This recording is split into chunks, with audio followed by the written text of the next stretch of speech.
tariki ebyiri z'ukwezi kwa cumi ni umwaka wa 2024 ni ku munsi wa gatatu w'icyumweru. Ndagusuhuje kandi ndakuramukije aho uherereye hose, ndakubwira ngo amahoro n'imigisha Imana itanga bibane nawe. We udahwema kudukurikirana buri munsi, wakoze subscribe kuri iyi YouTube channel yitwa United District TV, uri inshuti y'akadasohoka. Imana iguhe umugisha. Nawe ukiri mushyashya, ndakwifuriza ko wakora subscribe kuri iyi YouTube, ugakora no kuri iyo nzogera kugira ngo ujye ubona video dushyiraho umunsi ku munsi. Nugenda uziha umwanya ukazireba gake gake, uzabona ko ari iz'ingirakamaro, maze ubundi uzisharinge no ku bandi. Uyu munsi rero turahera muri results zo ku munsi w'ejo. Ngira ngo muri kubibona yuko tubaye turi nk'abanyeshuri, twaba twifitiye amanota 7 ku 10, kandi ayo manota akwemerera kuba uwatsinze. Niyo mpamvu rero tukubwira ngo ibintu byacu birizewe, bihamya turaza tukabishyira hano, ibyo tukubwira tubivugira, kandi na results urazibonera, uretse ko natwe turazikuzanira tukaziguterekera hano. Urabona ko kuri ya nama njya bagira yo kwitoranyiriza kaodi keza, hano ababikoze neza ejo baba bameze neza. Nk'aba ngaba baba batwandikiye bakanaduhamagara kuri iyi nimero. Urabona ko tubatoranyiriza odi ya gatatu bakabikora neza cyane.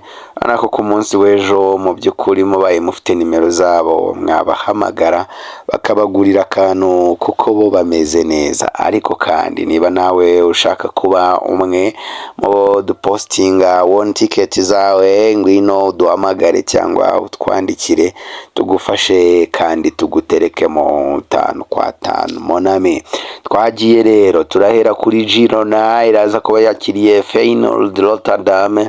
Ndagusaba Girona to win or draw. Girona gutsinda cyangwa kunganya, mu rusimbi mu byita double chance. Hanyuma Shakhtar Donetsk iraza kuba yakiriye Atalanta Bergame.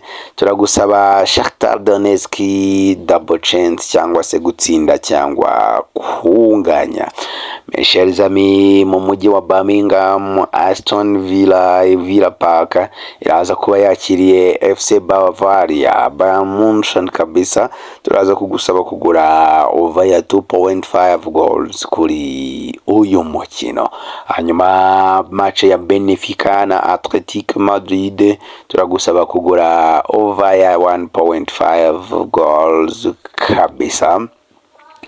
Dinamo Zagreb AS Monaco, ndagusaba kuza kugura both team to score kabisa, cyangwa se kwinjizanya muri uyu mukino. Hanyuma Lille iraza kuba yakiriye Real Madrid, turagusaba kugura Real Madrid win full mokoko. Hanyuma Liverpool iraba yakiriye Bologna, ndaza kugusaba kugura ekipe ya Liverpool.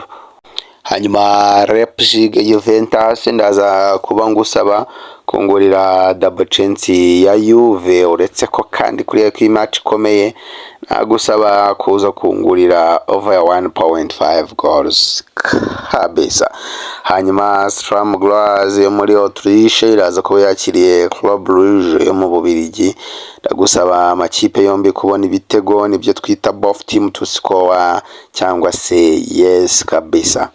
Hanyuma mu cyiciro cya kabiri mu gihugu cy'Ubwongereza, ikipe yitwa Preston North End iraza kuba yakiriye Watford. Ndaza kugusaba kugura both team to score kabisa, cyangwa se icyo benshi mukunda kwita yes.